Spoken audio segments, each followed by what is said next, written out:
When the mother of 2 young children just suddenly vanished from her home and a week later her best friend lost his life in a mysterious car accident, the small town wondered if there was a connection. And 20 years later, after a body was exhumed, forensic science would later determine the real truth of what actually happened to Judy Bruce.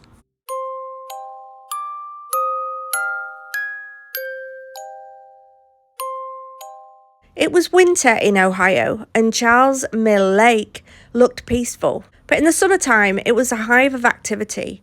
What with the sounds of boats and children playing, Judy, who lived in the area, had 2 children.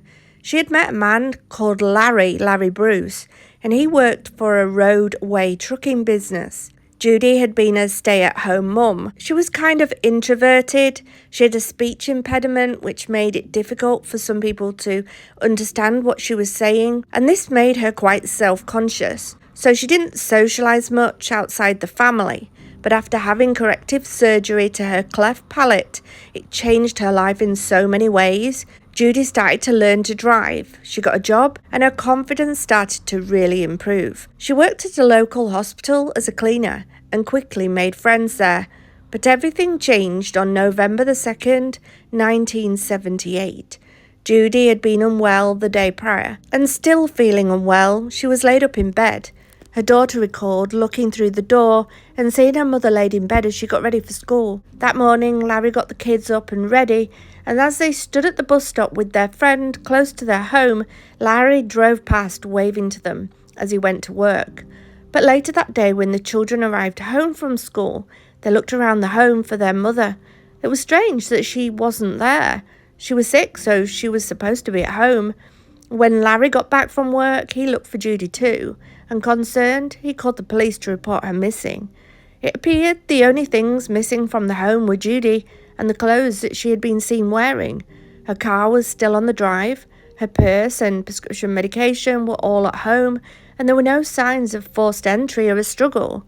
They called the hospitals, but no one under Judy's name were booked in.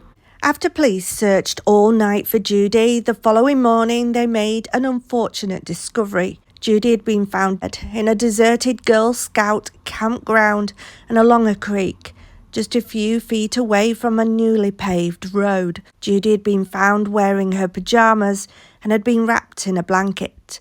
As Judy was examined, they noted that her feet were very clean, meaning that she had not walked around that area to get there and that she had been placed there. And they felt that she had not been murdered at that spot. When interviewed by police, Larry told officers that Judy had been sick and had planned to spend the day in bed. He also told them that he had no idea where she might have gone when she disappeared. The children provided Larry with this alibi, telling officers that they had seen Larry leave the home to go to work at the same time they did, and that he waved to them as he left. When speaking to roadway trucking, officers were told that Larry had arrived at work on time, he had clocked in, and had not left until he had finished his shift. Despite Larry seemingly having an alibi, detectives did note that Larry did have dirt on the bottom of his shoes, and wondered if this dirt was the same as that from the crime scene. So Larry's shoes and a dirt sample from the creek were sent for the forensic investigation to the FBI, but the results came back as inconclusive. After the medical examiner ruled that the death was a homicide, they documented everything that they found to be unusual. The cause of death was apparently smothering, and the time of death, which is an inexact science, although Judy's was thought to be either shortly before they all left or within a couple of hours after they had all left for school and work. Judy's bladder was empty, which was unusual, as when someone is smothered, the bladder would usually empty involuntarily. But no urine samples were found near her body in the creek, meaning that she had been murdered somewhere else. Interestingly, the children told how their stepfather had been seen throwing bedsheets out shortly after their mother had passed, saying that they had apparently been soiled with urine. The son had watched as Larry burnt it in a burn pit in the garden after he had asked what he was doing. On hearing this information, police quickly came and removed any remaining bedding from the master bedroom. On examination, there was some staining on one of the pillowcases, as well as some unexplained staining on other items of bedding. But the forensic examinations at the time in 1978 were unable to determine whose blood or urine it belonged to. Back then, it was not advanced enough to even determine if it was animal or human. The only technology they had back then was blood typing. In the back of Larry's car, detectives found oak leaves, which at the time they didn't know what to do with, but they kept as evidence and stored them away for years. Just a few days later, Mansfield, Ohio saw another death. One of Judy's co-workers, James Isaac, had been mysteriously killed in a road traffic accident. And when interviewed again, Larry Bruce made a startling admission. He told officers that James Isaac and his wife Judy had been having an affair. He told officers that he believed that James had killed Judy and then taken his own life. But no one could corroborate his claims, and the primary focus continued to be on Larry Bruce. Detectives did not push for an indictment at the time, as most of the evidence they had against Larry was circumstantial. Time and years passed. Larry moved on, marrying another woman a year after Judy's murder and moving her into the family home. For 20 years, Judy's case fell to the bottom of the unsolved cases on the desk of detectives, still open but very much cold. One detective would drive past the family home and regularly drive past roadway trucking, wondering if anything had changed. One day he stopped to talk with some of the workers outside roadway trucking. They told detectives that Larry was seen to be bragging about the case, telling friends that he had committed the perfect crime and that he'd done this and gotten away with it.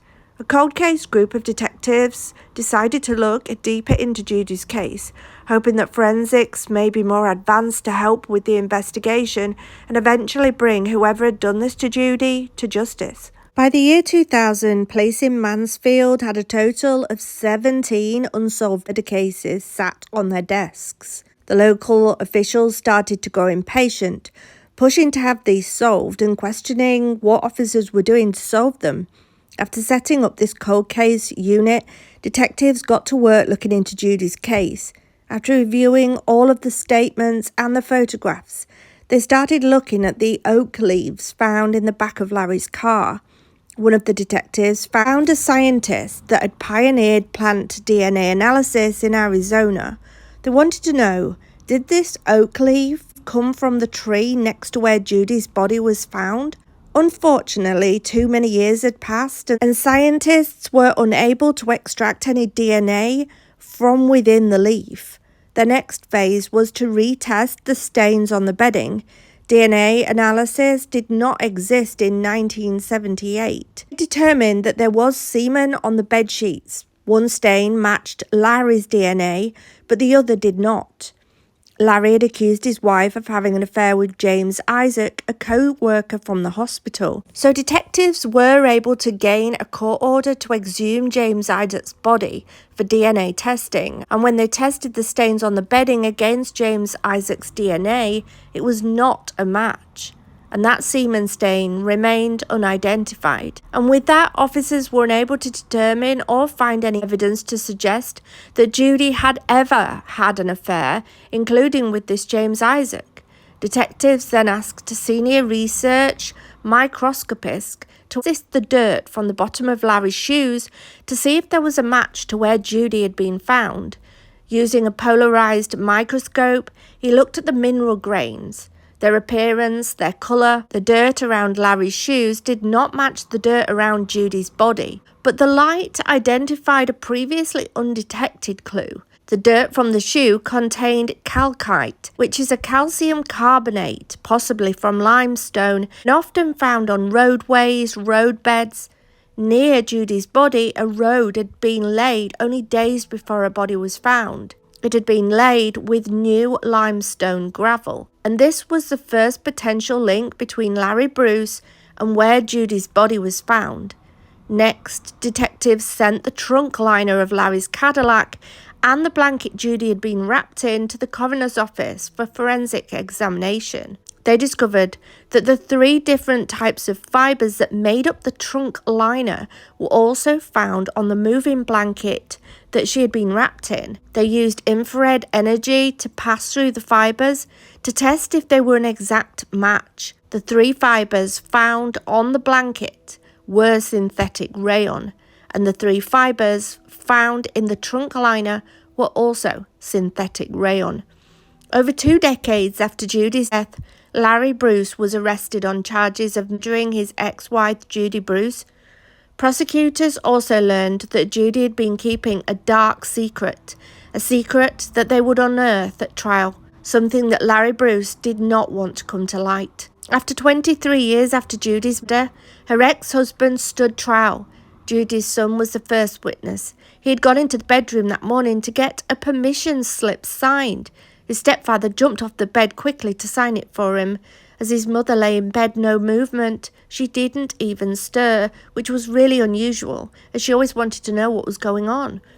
Prosecutors believed that at this point, she was already dead. The prosecutors also said that after getting the kids out of the door and to the bus stop, that he wrapped Judy's body in a blanket and quickly put it in the trunk of his car. As he left for work, he waved the children off, possibly hoping to create himself an alibi. They believe he drove to work as usual, keeping his schedule the same, but after work, prosecutors say that he then stopped by the deserted campground, dumping Judy's body with the blanket and closing his trunk. The synthetic fibers from his trunk liner transferred to the blanket that she was wrapped in, and Larry's shoes picked up the calcite material from the newly paved road. Prosecutors showed all the remaining evidence that they had left, saving their final witness to the end of the trial, Judy's daughter Melody. She told how Larry had done certain things to her from the age of 5 until she was 14 years of age. She stood in the witness box crying as she recalled the terrible memories. She showed evidence that her mother knew what was going on, and this gave a motive for him to silence her. Melody told how she was in her bedroom when Larry had come in and started doing things to her. Her mother came in by chance. A vicious argument ensued when she saw what was going on, with loud profanities being heard by the children. Larry got so mad that he took a swing at his wife but missed, punching a wall and breaking a bone in his arm. The defense pushed that this was an entirely circumstantial case and that they had not shown any evidence, but the jury, after deliberating for only 2 hours, came back with a verdict of guilty. Larry sat there shaking his head, saying, "I can't believe this is happening." Larry Bruce was sentenced to 15 years to life in prison. After more than 20 years of old-fashioned police investigations and modern forensic techniques, finally brought justice for Judy Bruce's family.